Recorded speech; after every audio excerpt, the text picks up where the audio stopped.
Thank you all for coming. My name is Kantardžić. I'm the artist, educator, mentorship resident here until 2026. I will be sharing with you today my master's statement verbatim. Maybe I'm going to skip over a couple parts. It's lengthy. This is essentially a strange reading. It's like you'll see kind of how it goes. The writing's pretty casual. It's very like intimate. So I'm nervous to share this with you all and see what sort of weird time warp we get into as I'm like reading it as like somebody else that's not the person that wrote this anymore necessarily. But it was written probably spring of last year for my graduation requirement in May 2024. This is the book, and I have brought you firstly to my website. This is kind of hosted on my website, and I wanted to share with you that if you go on my website, you can hit this link and you can have a copy of this PDF if you would like it after this talk. It's kind of academic, but it's also casual. I'm writing about my work. Yes. All right. Cool. And the link for the talk is right here. It's this little page for Artist Talk 2/20/25, Montserrat.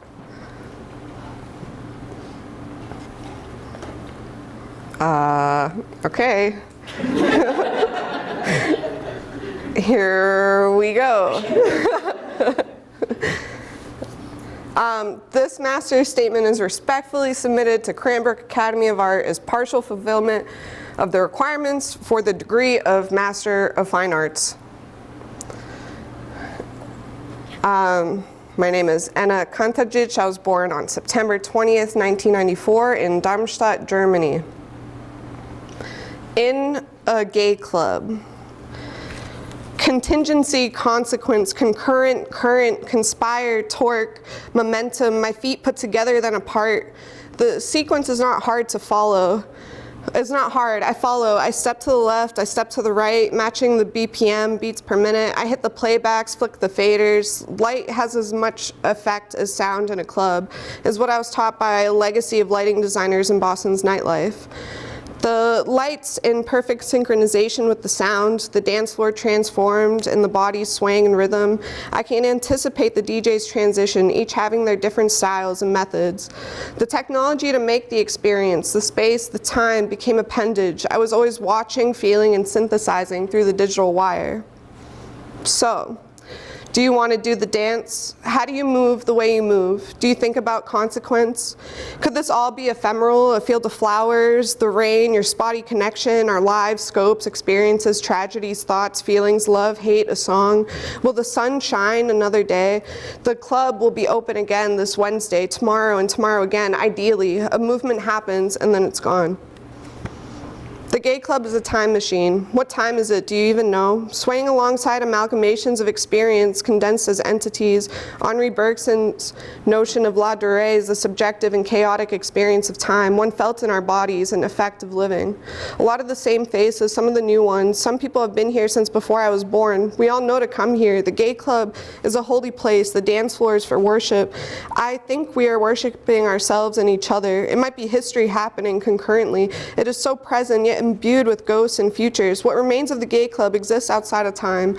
I'm telling you this because I need you to know where I come from, if I come from anywhere at all. It is the position I have chosen to address our perceptions of the linearity of time and space, to confront the world.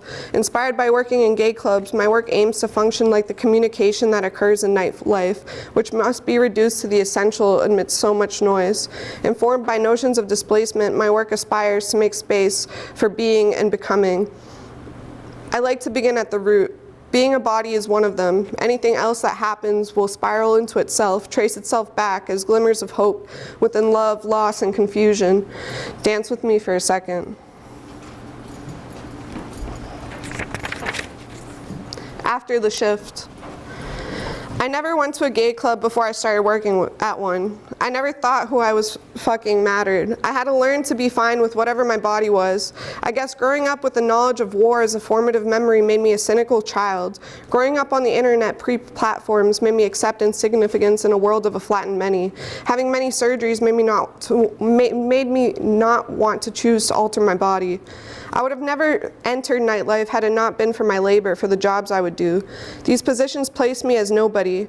I became part of the operations and infrastructure instead of my own person. Did you know the word for robot comes from the Slavic rob, meaning slave, and the word for slave from Slav? This approach to queer identity is underrepresented. I did not seek the autonomy of the lifestyle or appearance within this place, but rather means through which to survive. Money. I was a delinquent who would consume substances all weekend as a release, and I wanted so badly to finish college that I thought working at a club would be the perfect solution to ending my weekend habit. I guess it panned out.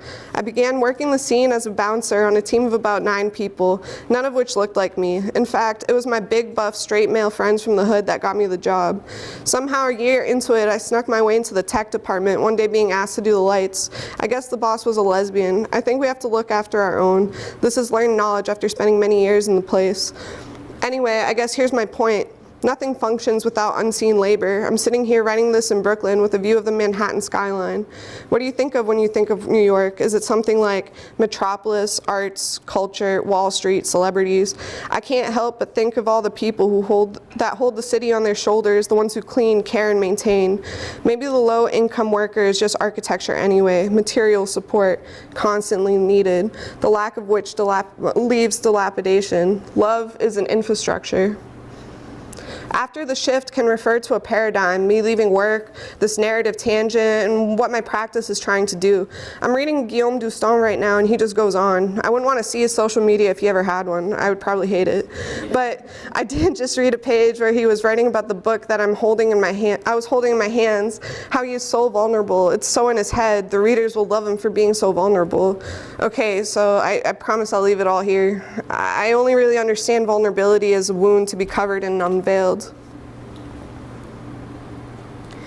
This machine will set you free.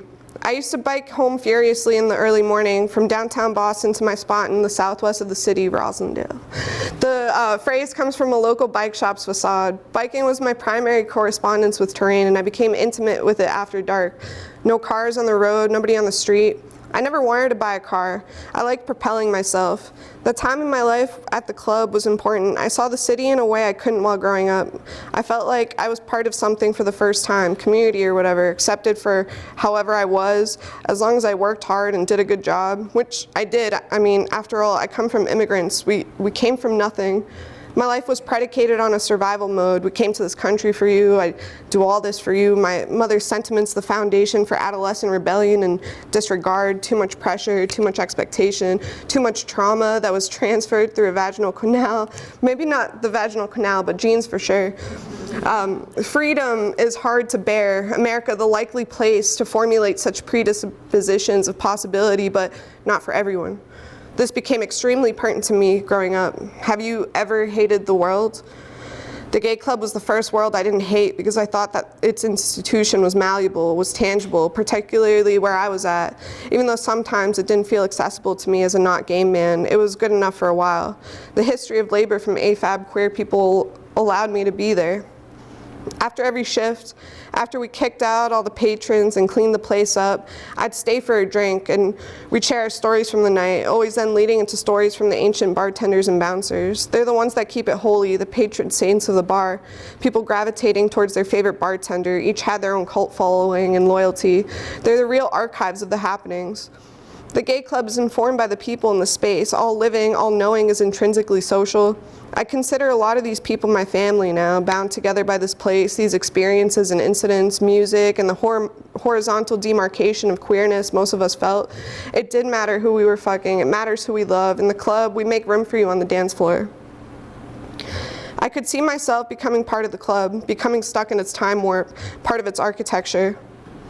I worked at the club for 5 years, the longest I had worked anywhere.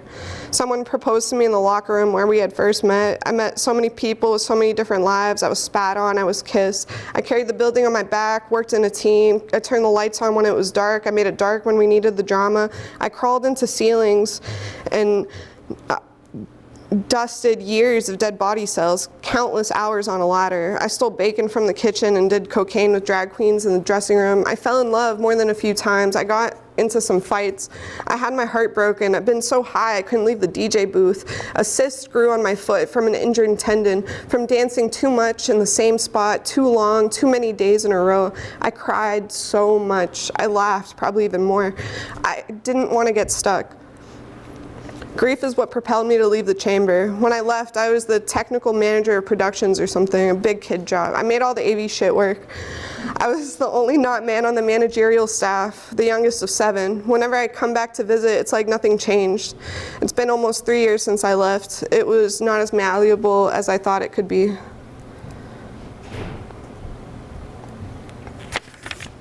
On language and holes. There are words that are said, that people say, that we tell ourselves, words we write, sentiments communicated, sounds generated in particular order to create meaning. Everything acquires the force of a sign, a title, a position. What do? Language and communication are a fickle thing. In perpetuity now, we are all connected, right? A constant fabric of materiality, digital and interpersonal, algorithmic to the point of unreal.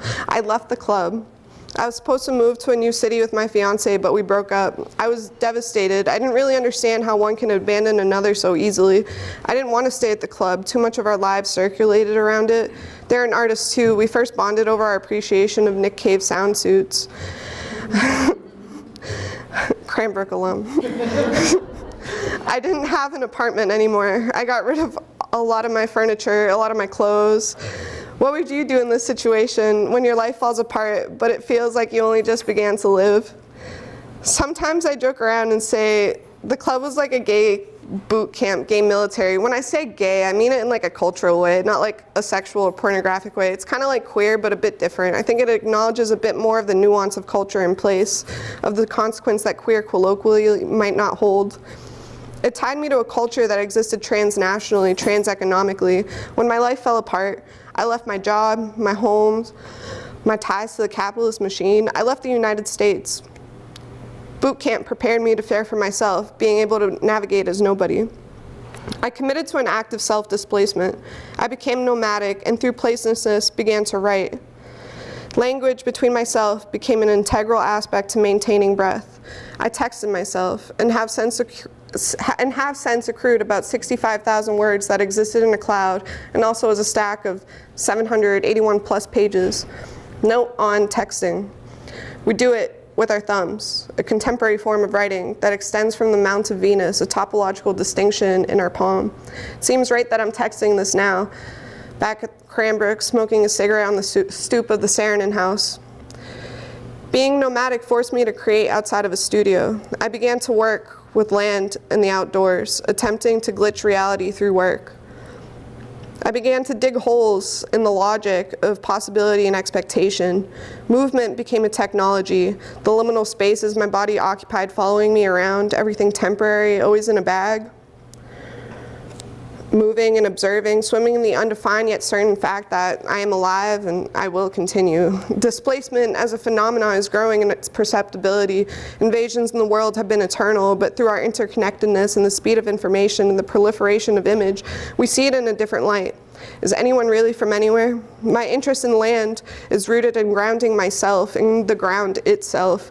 Even though I had nowhere, I was still somewhere. Land is the root of all conflict. All technology comes from the earth. Modern technology comes from war.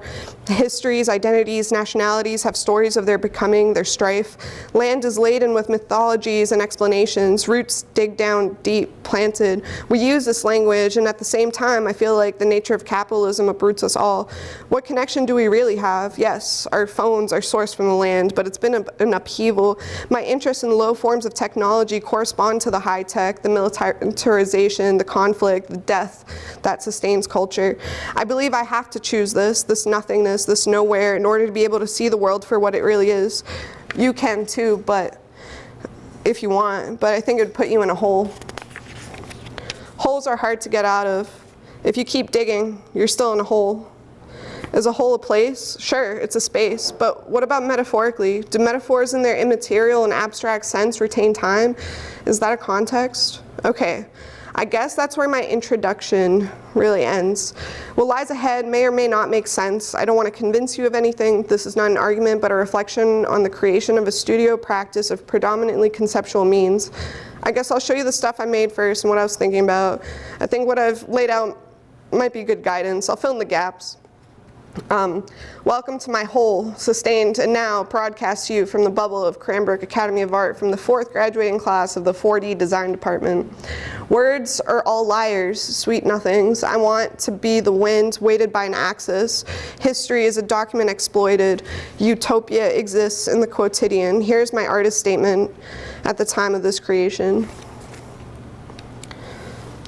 I like to start at the root. Etymology is usually where I begin with my work, how I begin to put it together. The origins of words and their compositions give me insight into the poetics of their becoming and how they connect other languages existing space-times apart.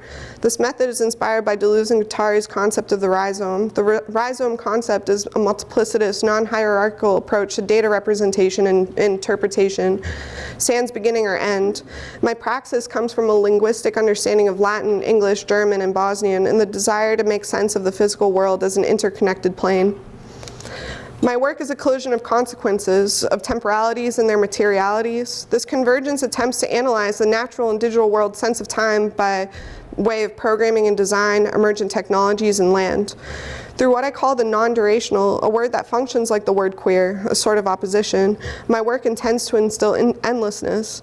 The non-durational is a methodology that focuses on an awareness of temporality, informed by the structure of Kimberly Crenshaw's intersectional theory and inspired by Henri Bergson's La Durée. The methodology posits that power dictates a thing's duration. However, power is complex. The lens is a tool to navigate the various structures of power and their implications to arts and culture. The lens is also applied to my art practice. In the spirit of the changing field of art and design, I'm drawn to experience as a primary medium and the representation of pre-existing forms as poetic metaphor within a post-industrial world. With experience at the forefront, my material interests deal with performance. This came after years of working on the technical production of queer theater and nightlife. I've been exploring the non-durational through the use of programming in language, performance, and land. For example, for creating in a post-industrial capitalist society, my use of pre-manufactured materials, spotlights, tripods, microcontrollers, is indicative of a service consumer economy. These objects physically degrade and ultimately have a lifespan duration, and yet their replacement is almost guaranteed through mass offshore production. It is not the physical materiality that is important, but the representation, function, and the sensation. While I'm executing looping scripts of code, the medium of the information age, the work's necessity for power, in this case 120 volts AC, ground their potential endlessness. Utilizing open source technology makes the work theoretically infinite to recreate with manuals and instructions for reassembly. Artworks and installations vie for survivability. To function within the scope of the non-durational means to extrapolate and obfuscate linear notions of time and the predispositions we have towards teleologies. A function of cause becomes more prevalent as opposed to its end. It is an antinomy. Everything has no duration and nothing has duration. Purpose, intertwined with identity, is rendered superfluous, and action comes to the front line of discourse. However, a majority of works function performatively, ephemeral to a degree, existing after their happenings as documents, and yet unconcerned with the audience, their power of flattened hierarchy. This practice of documentation pushes upon databases and evidence, or onto experience and memory, emphasizing a will to existence, a will to power.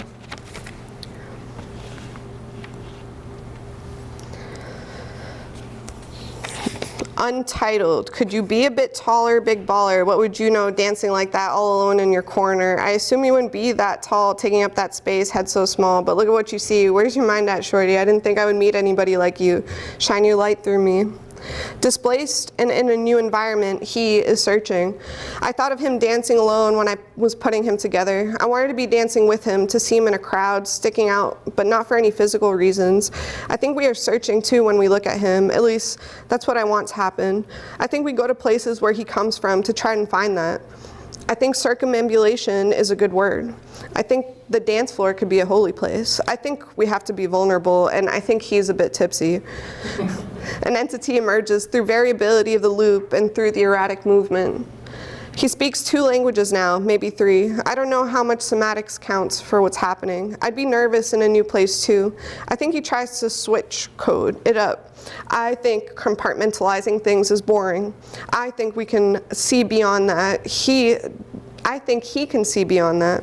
He doesn't really look back or down or whatever. He is a body hooked on power. Here you are now.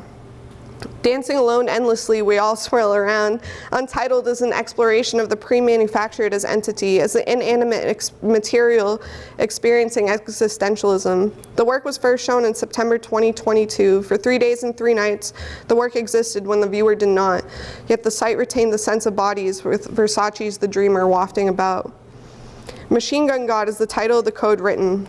Untitled is constantly translating C++ to DMX. The code uses open source software by Conceptonetics, copyright by W.A. van der Meren, using a CTC DRA 10.1 DMX shield for the Arduino Uno or similar microcontroller.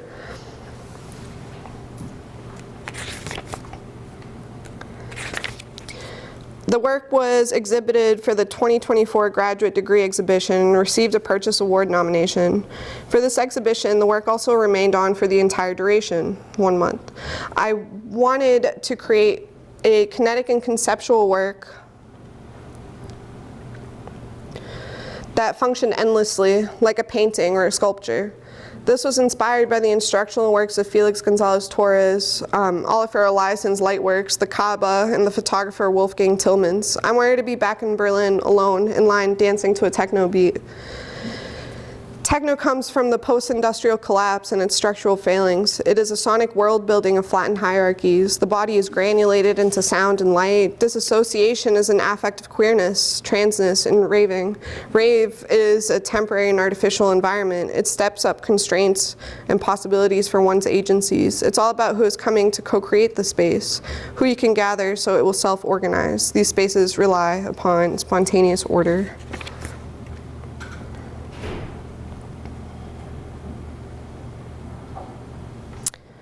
So your ripples make ripples. My time has come. It is not going anywhere in time. I dream of a bed by a window, shared with someone. We look out and listen to not the water washing ashore, but the sounds the rocks make as they shift and roll into each other. I lose my fingers. I'm not what happened to me, but who I want to be. I want God to be a glass sphere with light bouncing off its sides. I want that light to dissect me and correct my feeling, the duration I hold. I want God to be a glass sphere with light bouncing off its sides. I want that light to dissect me and correct my feeling, the duration I hold. The swan tries to attack my grandpa and I wheel him away. He then chases the geese off his fields and we tried to watch Forrest Gump, but my grandfather has an imagination of his own. Duration is a feeling. It is the thing that holds the seconds, the minutes. It is the edge of the clock against the clock, the perfect lovers. Non-duration is the idea of this edge, its possibility, it as always and never, that it might exist or might not, but that it does not matter because it once did, so it is forever.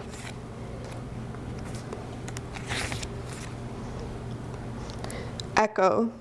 I came to Cranbrook and knew I wanted to make this work. I had been partly living in Berlin and traveling around with not much to do except process what happened to me. Getting abandoned by my ex was pretty hard on me. I biked around a lot exploring. I mean, I could do what I wanted, but my wound was excruciating. I couldn't sit still and sometimes I couldn't read. Sometimes I couldn't focus. I read a lot at that time too and tried to meet people and see beautiful things. Writing became my primary practice. This stuff, it's a lot. At some point, I came to the realization that they were a narcissist and it became a little easier to understand how everything happened. When Neukölln's bike paths along the canal were lined with daffodils in the early spring, I knew I wanted to relay a message to them. I'd stopped talking to them. I used all my willpower to not talk to them. This was the only way I could communicate aside from my writing, which they would never see. There was a hole in the world and I fit right into it. If I perished, the hole would just close like a scar healing. I wanted to make a scar. When I arrived at Cranbrook, I immediately shared a proposal for the installation with the administration. In October 2022, once everything was cleared, I began to dig trenches that were dug 6 inches deep in the shape of the word drown. The word was 4.5 feet long and 18 feet wide. Narcissi last approximately 4 years and they spread. The Memory is a project that tackles ideas of ephemera, memory, sustainability, and durability of both nature and the self.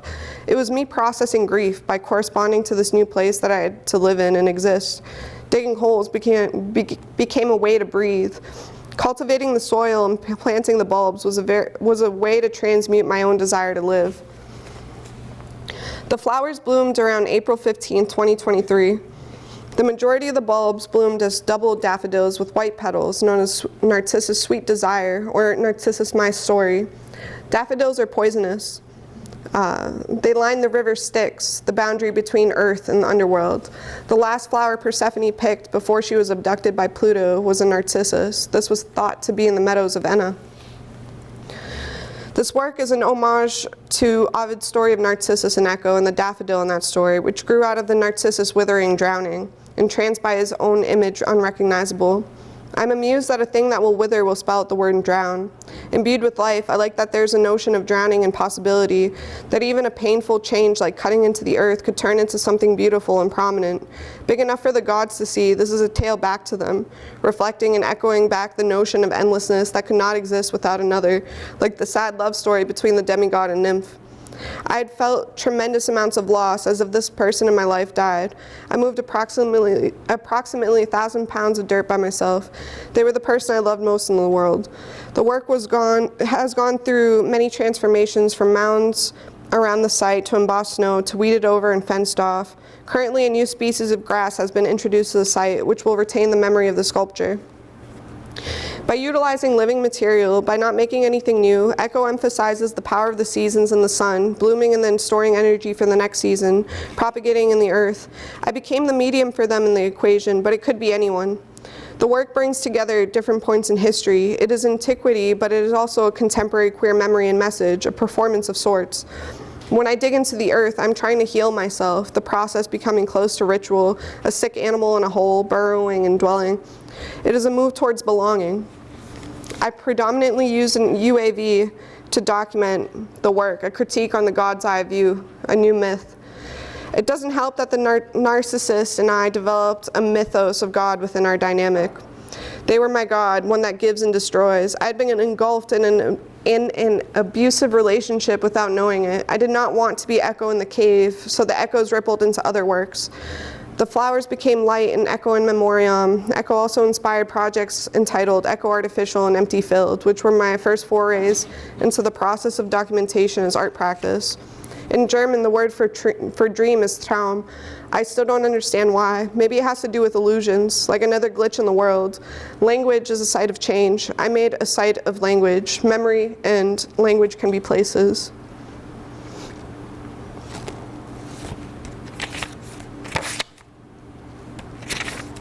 Empty filled. Can you see me? I used to think you could. Perhaps you saw yourself in me. Narcissus fell in love with his reflection. He got what he was due. Maybe it's gay to fall in love with your reflection. It comes and waits with you. It'll only show itself when you show yourself. It'll only depart when you go. An echo could be like a cycle of abuse. Silence could be worse than death. Empty Filled is a composition and process. It is an exploration of how to cope with ephemerality and the ineffable. This installation is documentarian and a byproduct of a different work. I'm curious about the power dynamics of relics and the monument of burial and loss. The viewer is a bystander, voyeuristically engaging the relationship between the floodlight and the prints. They exist on their own. Trauma eats. Maybe you only see the photos. The doubling of form mimics ambiguity with androgyny. The light shows you how to look at them, mimicking a body mourning. While the photos hold similar forms, they are different internally, offset and never meeting. One empty and one filled, caught in temporality. It is a funeral, yet the burial doesn't end at death but life. This is not a diptych, but rather a triangulation. I dug this hole to illuminate something. I did it to put something to rest. The earth heals, it breeds life, it's forgiving, it holds our dead. If I did not leave, I think I would have died. I was already dying, maybe. These photos were taken with a drone. They're not the same. They said I was their flame. Look how the tree burns. Echo-artificial. Echo-artificial is a plastic representation of echo that explores the ephemera of its living counterpart. It is my Photoshop mock-up brought to life, a practice of realm bending. Bagged and sealed, the word narcotic shares its root with the flower, numbness. It is honoring death. It is an overdose, an addiction, an assembly, and a deconstruction. It is a preservation of an idea, of a manufacturing, of something that might be consumed. I never vacuum sealed anything other than drugs before. It felt kind of right. The narcissist was basically an addiction. Addiction could be non-durational, like grief. Echo in memoriam. This is the final iteration of Echo. Right before we left for the summer, I spent the last few available days in the studio furiously harvesting the flowers, furiously harvesting and mashing the flowers that had grown. I had to store them for the summer. Using a cheap vodka, I preserved about 200 ounces of daffodils. The fall consisted of measuring and getting the correct proportion so that the resin would cure properly. I had thought about it all summer. Utilizing basic parabolic aluminized reflector lamp lights, a type of electrical lamp that is widely used in commercial, residential, and transportation illumination, I created molds from a 3D printed design and casted lenses that fit their gobo attachment. A gobo is an object placed inside of or in front of a light source, and the word can be short for go between optics, go before, et al. The beam is 25 degrees and the light bulb produces a light temperature of 500K daylight. The lights make their way into new installations. When they were presented, the highlighted part of the installation was the light in the room and the shadows that echo. This was my second year presentation work.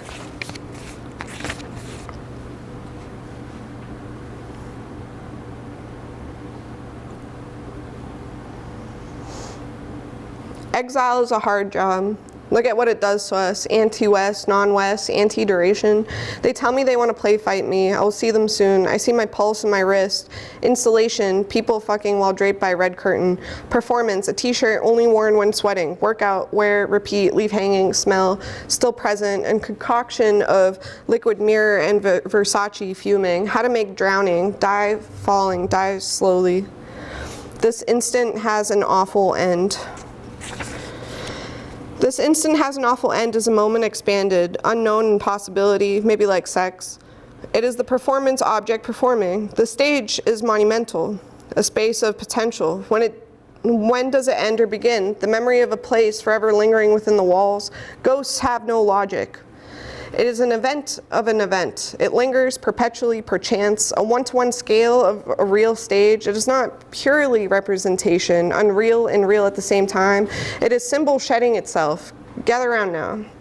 The title is appropriated from the lyrics of Death Grips Have a Sad Come. The representation of the stage is reminiscent of my days as a bouncer in the gay club and the memories of the inebriated bodies slinking into each other when they thought no one knew. Someone walked into my studio the other day and said it had spy vibes. I guess something that's behind the scenes is kind of like an uncovering or an investigation, a searching into, searching for. Would you look behind? I think I always do. The buttress pillow must be famous with incels, one of the top FAQs inquiring on how to wash the pillow.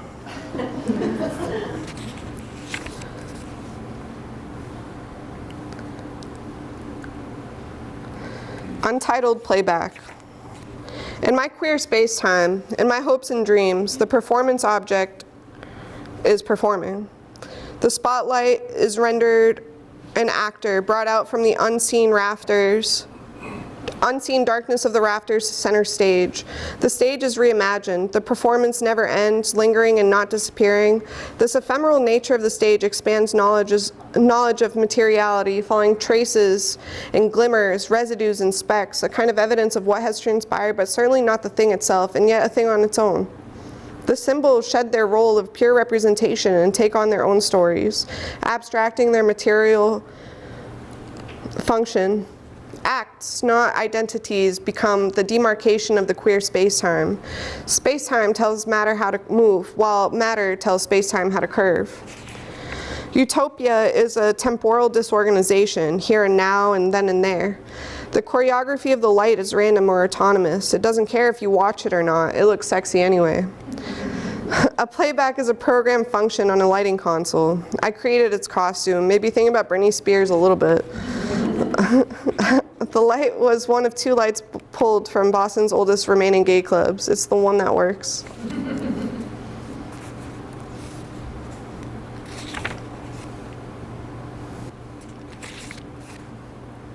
I always wake up when you're there, this time wanting to have a conversation with you. I turn to sleep sideways on the bed and get confused 30 minutes later. I think I try to remember your voice. I go and dig in the heat, and rifles are going off. I wonder if anybody will come. If I die, could it be quickly? Some parts of the earth are hard. I find the bend and make it long and red. A fisherman asks me politely if I'm married and if maybe we can get a coffee. I have a giant shovel. The butchers ask if they're going to be in the newspaper. Structure of disavowal.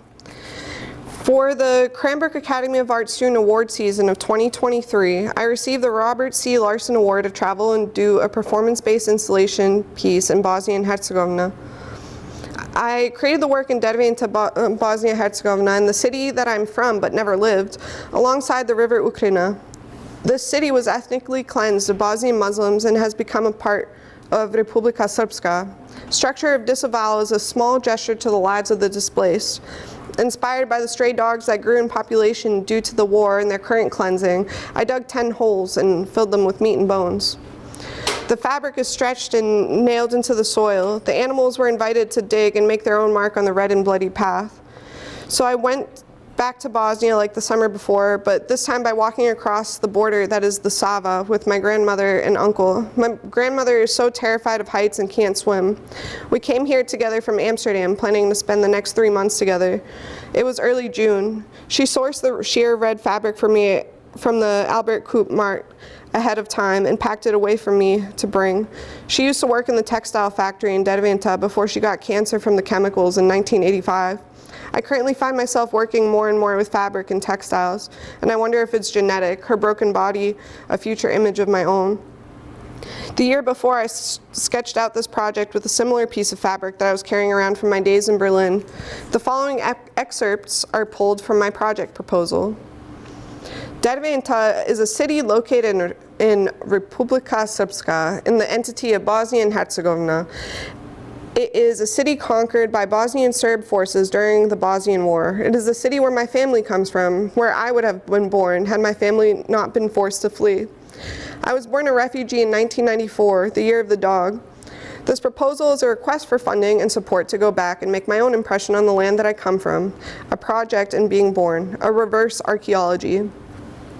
Untitled began as a color study. It is a sketch for structure of disavowal. I was interested in the bright polyester contrasting natural greens, a melding of 2 planes. It turned into a study of location identity, stray dogs, the idea of being left behind, the personality of the place, its history and recent ruin, bones. The dogs were as displaced as I was, and here we both were on the river Ukraina. They knew the area better than I did, were born here, but people still called them wanderers, lutalica. I was the wanderer. Someone told me that the dogs were such a problem, the city was illegally poisoning them. The kids had to walk by carcasses on their way to school, but the people here were used to death. They mostly complained about the smell and maybe bragged a little bit about it being on the news. It seemed like a potent metaphor for ethnic cleansing. I'm inspired and motivated to do this work to queer notions of archival documentation and further my practice of the non-durational. While I will be writing a script and filming, I intend on the core of the project being the performance with the animals. It is a stage. However, I cannot have an audience so that the dogs will not be afraid. I want to interact with the environment through these metaphors and with the surreal participation of living beings as art, as consequence, as a result, as part of a greater entity. I'm curious to see its outcome, uncontrolled, the dogs guiding the way. It is a sad poem, an ode. There's no lucky dog that gets the bone. So, after traveling a total of approximately 4,918 miles from Detroit to Boston, Boston to Amsterdam, Amsterdam to Zagreb, Zagreb to Derventa, I realized the project would be different than I imagined. They had killed off the remaining stray dogs. I changed the title. I didn't make a film or write a script. I didn't see the animals interact with the work. What I did do is make a book with a functional sculpture to hold it. Oh, and I fell in love again or something. He was very nice. His name means now peace.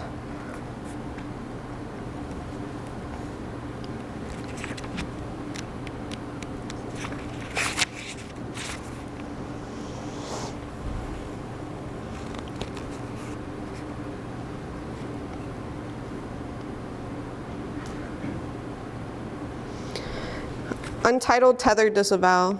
Now peace drove me to this residency at the Footnote Center for Image and Text in Belgrade, Serbia. His parents met in a concentration camp. They told each other that if they ever got out, they would have a big family. He's the second oldest of 11. I met him at the river and asked him to fly drones with me. He's not afraid of living and he wants to see the world. We practiced our German together and he laughs because I can't read Cyrillic that well. I try to learn for the time I'd spend there. I am grateful I can see the world in this way as an artist, removed and entangled at the same time. I met up with my Serbian cousin the same day and we talked about how we were ambassadors for our families. The two of us are the only educated children, constantly moving through different countries and switching our tongues. He works in economics and environmentalism as a consultant, currently on the NEOM project. He doesn't have many thoughts on nationalism or geopolitics. He was in Belgrade as a 5-year-old when NATO kept dropping bombs. I grew up told that I had to hate Serbians, that it was because of them we lost our home. I'm grateful I feel attached to nowhere. I didn't know I had a Serbian cousin until he came to Boston one August when we were 18 because he was about to attend Dartmouth. My dad doesn't tell me much. I think that's his trauma response. At the residency, I compiled a booklet of documentation for structure of disavowal. I spent the majority of time in the apartment printing or running to the store to get a lepina or some pashteta. I tried to see my family as much as I could. I archived a lot of their photos. Structure of disavowal took place in Derventa, Bosnia and Herzegovina as a correspondence with the landscape alongside the river Ukrina. Ukrina is a tributary to the river Sava. Sava is a tributary of the Danube. Like the rivers, the project is a tribute to heritage. Like the installation, the publication is an offering onto itself, a spilling into a confluence of material and into image, composed in the city where Sava ends. I made 3 copies, one that stayed in Belgrade, one that is currently in Amsterdam, and one that's currently with me in Bloomfield Hills, Michigan. Its future location unknown. My father says he would never step foot in Belgrade. Accumulation by dispossession.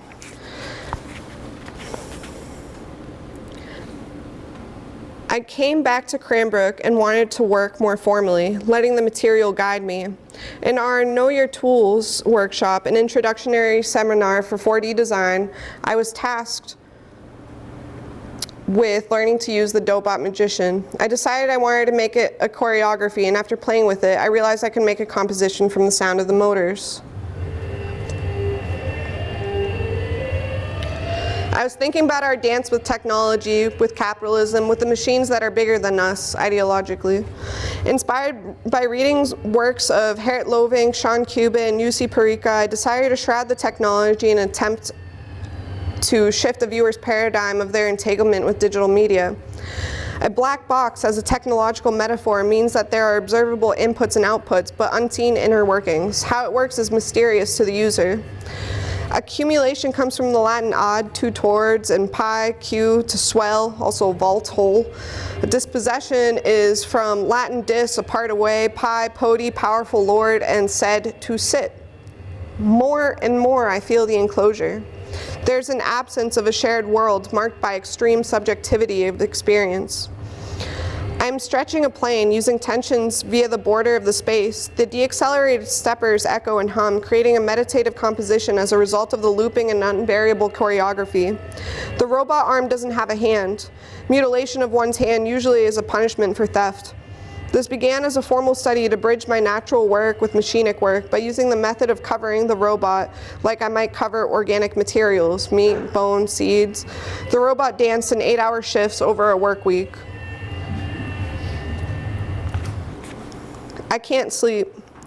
I try to lull myself with a body bag and thoughts of possibilities, yet I'm stuck thinking about the improbability of the things that bother me, that don't have enough attention, pressed too thinly on glass that is close to shattering. I need to go slow. Zastava, M76. They penetrated to the bowels of earth and dug up wealth, bad cause of all our ills. Consisting of 4 separate works, I was interested in what dialogue would occur when they were placed together. Inanimate objects organize the temporality of the animate world. Zastava is the word for flag in Serbo-Croatian and Bosnian, but a Zastava M76 is a model of sniper rifle used by the opposing armies during the Yugoslav wars. What does struggle look like? What about stillness? I've been thinking a lot about nationalism, genocide, narcissism, digital and natural communication. I wanted to tackle my hesitation of using images with my work. Image comes from aim, the Pi root meaning to copy. Using the TC2 digital jacquard loom, I wove the widely circulated image of the 2 deceased lovers, Admira Ismić and Boško Brkić, from the siege of Sarajevo in 1993. They became known as Sarajevo's Romeo and Juliet. The slow process and formation of the image and detailing of the landscape in the deceased clothes gave me chills as I worked further on the image throw by throw. The image is inverted on the backside. As a flag, its function decries nationalism and war. Using the robot arm from a previous work, I replicated archival images of a roped-off grave, stray dogs in the city hall of Derventa, an anti-hail system, popular science in the east shooting explosives into the sky, and an explosion from Zenica from World War II. The choreographed light, scripted and translating, glitching out, is bagged in light muslin. It's hurt. The moving head is actually a damaged light pulled from Boston's oldest gay club. Its red eye quivering, glancing at the flag that is lit up by the daffodil gelled spotlight on a barricade. It mimics the bodies, also on the floor. I want to embody presence with or without a viewer. The performance objects continue to perform. The symbols take on their own force, developing a non-place within the art space.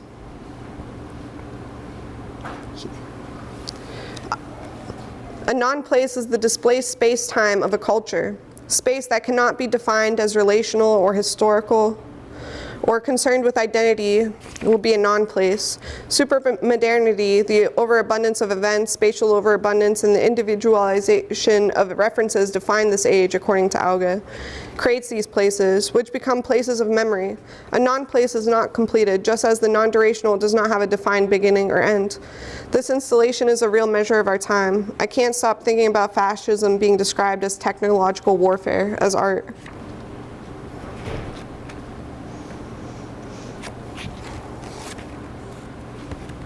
Falling free, if these walls could talk. This is a key element of a basic definition. House music is for dancing, and careful now, because this means dancing in the way that we have danced since the emergence of disco, alone. No longer with a partner, but alone. This is a shift with major consequences for the West. To dance with a partner implies a structural constraint. To avoid it becoming a total mess, one person has to lead, the man. That shows the extent to which all the traditional dances, the so-called parlor dances, including rock and roll, were ill-adapted to the habits of two important sectors of the club-going public of the 70s, liberated women and homosexuals who had also only recently been liberated, as we should always remind ourselves. Disco was a bomb, a time bomb, of course. What happened? Dancing by yourself doesn't require the same qualities as dancing for two, whereas the polka, the waltz, the tango, or the paso doble call for the exact restitution of an imposed movement, and so a certain stiffness, dancing alone, implies improvisation. Something that wouldn't pose the slightest difficulty for a baby plunged an entire generation, that of my parents, into a profound state of awkwardness, because from now on, dancing no longer meant keeping time, but rather feeling the music in a kinesthetic way, allowing yourself to be carried away by it, becoming one with it. Once it casts aside the temptation of Saturday Night Fever style dances, which were intrinsically against the anti-formalist nature of new practice, what took precedence in disco was the absolute need to be your body. It's Guillaume Dustin. The symbol for the World Wide Web looks like a disco ball. The club is a space of potential, informed by the people in the room. My desire to have a live microphone is to capture an atmosphere, one dependent on the place and its inhabitants. The speakers are in the wall. The amplification of one's voice is a powerful and daunting thing. Who has the right to speak? There is a constant suspension in the room.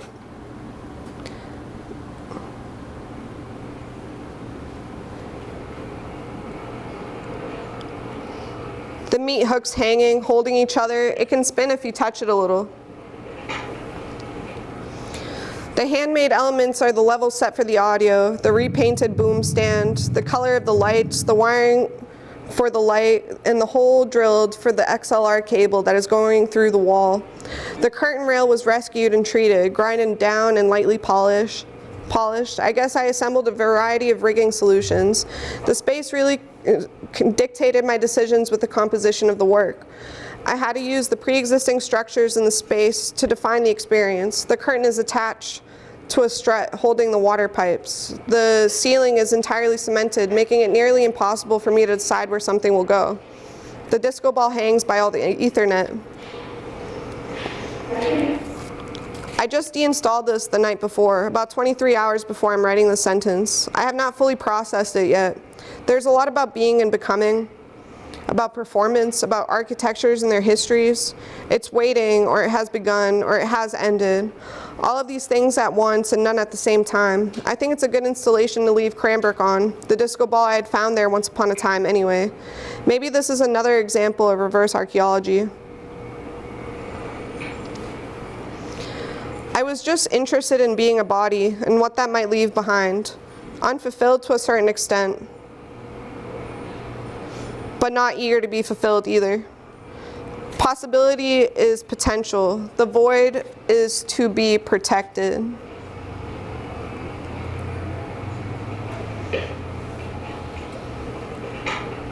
Crawling, give me a mouth in red. The art of landscape is the art of mediation, always something lost in the act of representation. Still life as map, graphic unconscious. I want to believe that my love could be embedded. All right, so that's it. That's all I got. Here are some more photos. One is from the 4D Design Studio in fall 2023. The other is a guerrilla installation. Also some last thoughts. Love is immaterial material. Life and art are synonymous. Our temporality sinking and unsinking, merging across great distances. I'm so grateful for all the friends I've made at Cranbrook. I've learned so much from so many. Attention is a material resource. I promise I'll finish my ideas. The non-durational has so much more to do. I'm not interested in instantaneous circuits. Find me in the world. This does not end here, nor will it ever. Voila.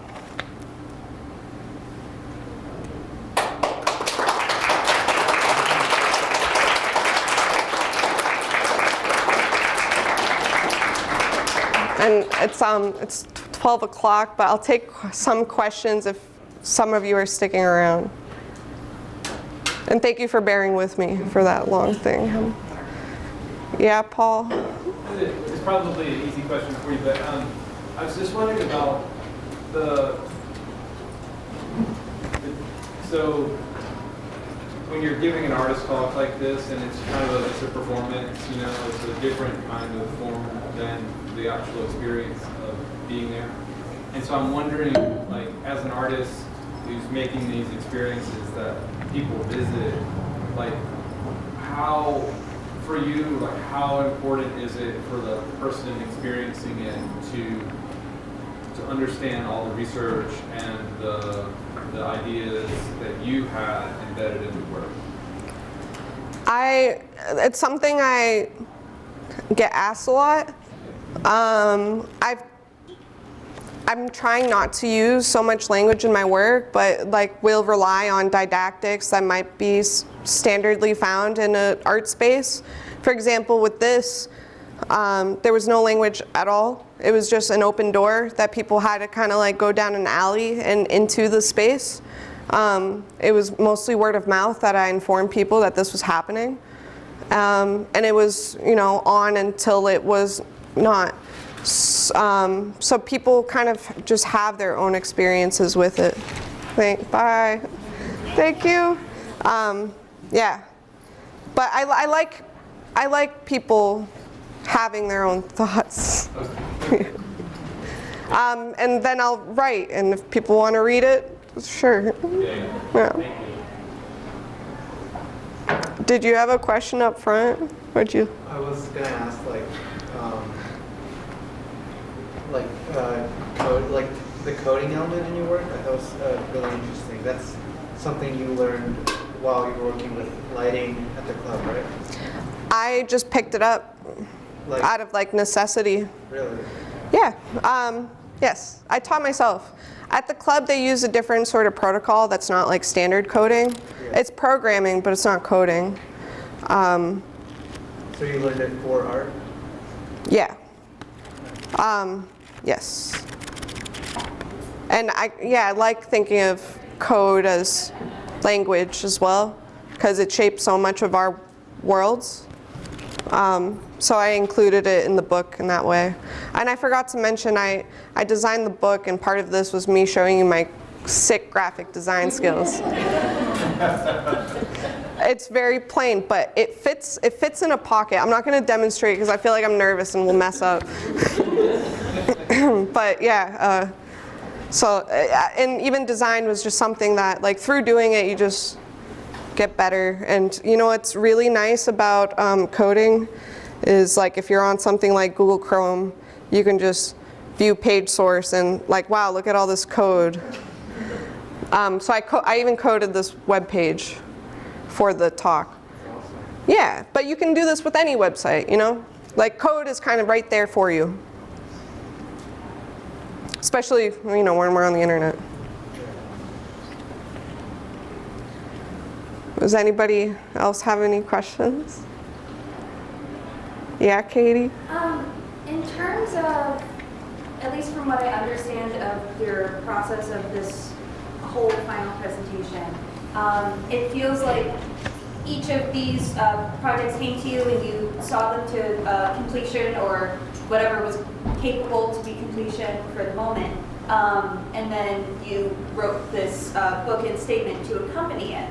But at least for me in this moment, it really, I love the text element so much, and it gives so much insight where I'm like, I would rather be in this moment listening to you read and watching the screen and all the things that you're showing me than going through an installation and having questions. And that might just be because I'm a really on it kind of thought person. Yeah. I have revealed my secrets, yes. But yeah, I want your secrets. What was your thought behind putting all this together?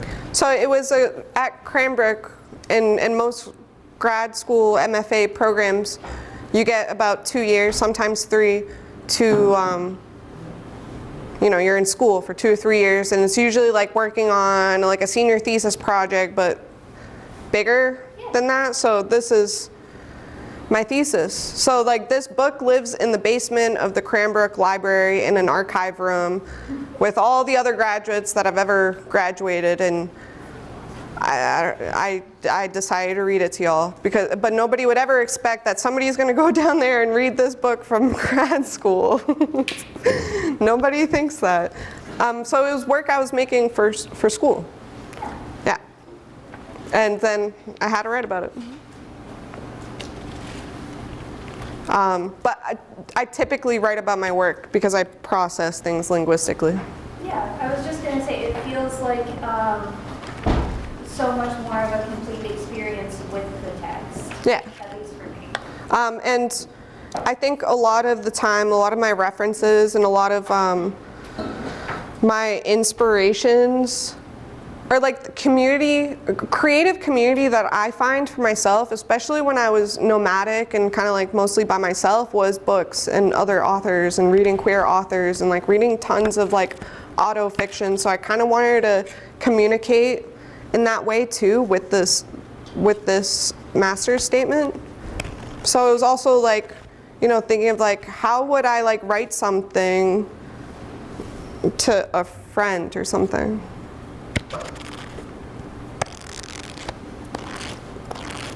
Yes. Anybody else want to give me one before I run away?